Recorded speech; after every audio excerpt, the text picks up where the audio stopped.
de estar hoje perante essa Suprema Corte defendendo a causa das minorias e dos grupos vulneráveis. Esse é o caso do senhor Eli de Paula Souza. Esse cidadão manauara, de 66 anos de idade, pertence à minoria religiosa das Testemunhas de Jeová. E ele precisa realizar uma cirurgia ortopédica. E, em razão de suas convicções religiosas, solicitou que sua cirurgia fosse feita sem transfusão de sangue.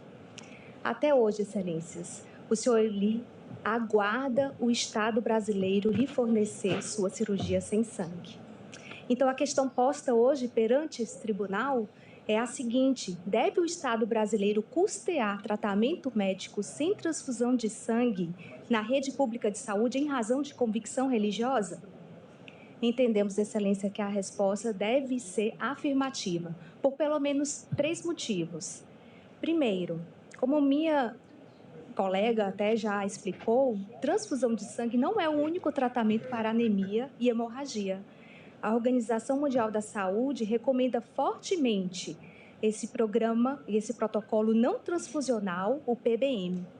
O PBM, ele trata a anemia e o sangramento gerenciando o corpo do próprio paciente. E a OMS preconiza que o PBM deve ser considerado como tratamento padrão ouro.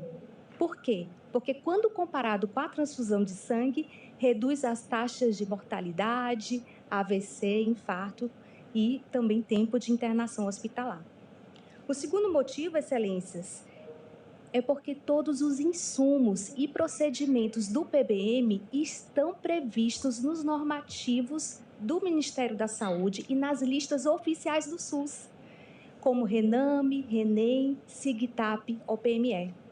Inclusive, já existem algumas iniciativas bem-sucedidas de implementação do PBM em alguns entes federativos. Por exemplo, no ano de 2017, o Estado do Ceará criou o PBM como política pública de saúde.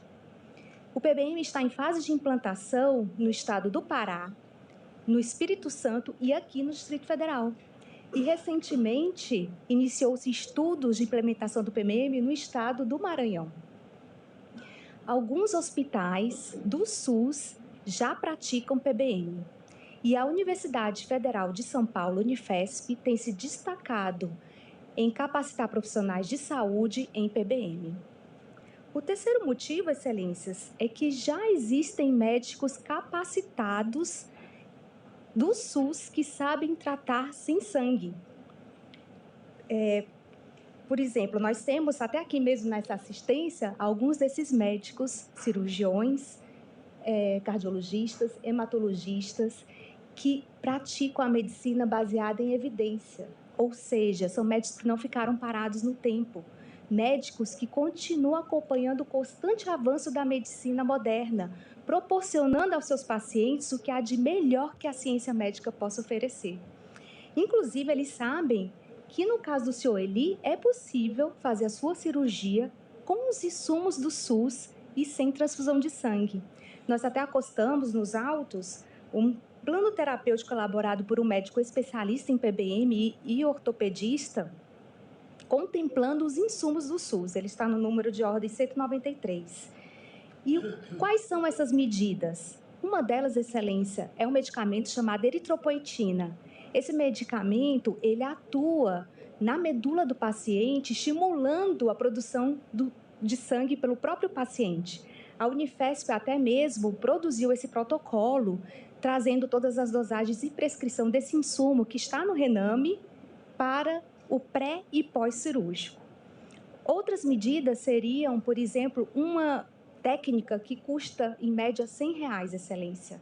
Essa técnica da hemodiluição normovolêmica aguda, ela retira parte do sangue do paciente, ele é substituído por expansores de volume, de modo que o sangue do paciente fica diluído. E no ato cirúrgico, poucas hemácias são perdidas. Logo após a cirurgia, aquele sangue do próprio paciente é reinfundido em seu corpo. Um sangue seguro, um sangue limpo.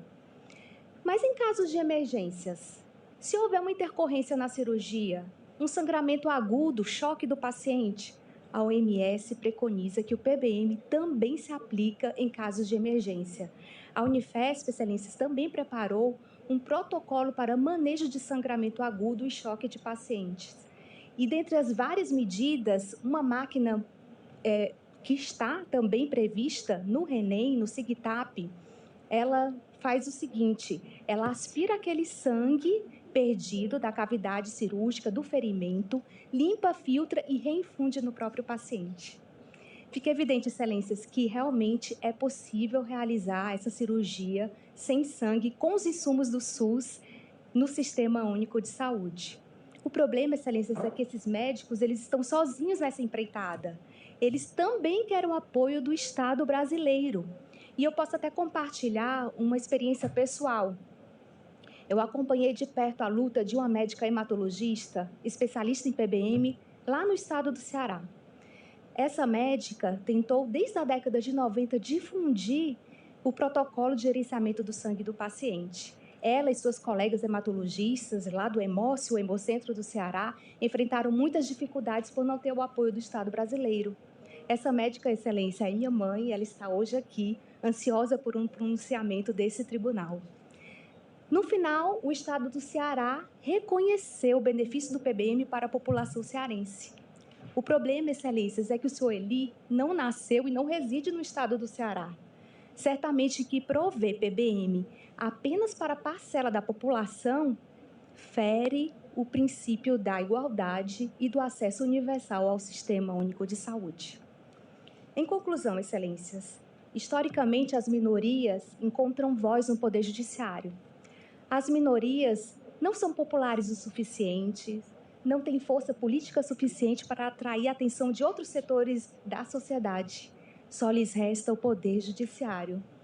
E já que estamos falando de liberdade religiosa, fazendo analogia, o apóstolo Paulo, ou São Paulo, ele, para defender sua liberdade religiosa, apelou para César, que era a maior autoridade judiciária de sua época. Do mesmo modo, apela-se a este Supremo Tribunal para que essa minoria religiosa e toda a coletividade receba um tratamento médico humanizado, acolhedor e livre de discriminação religiosa.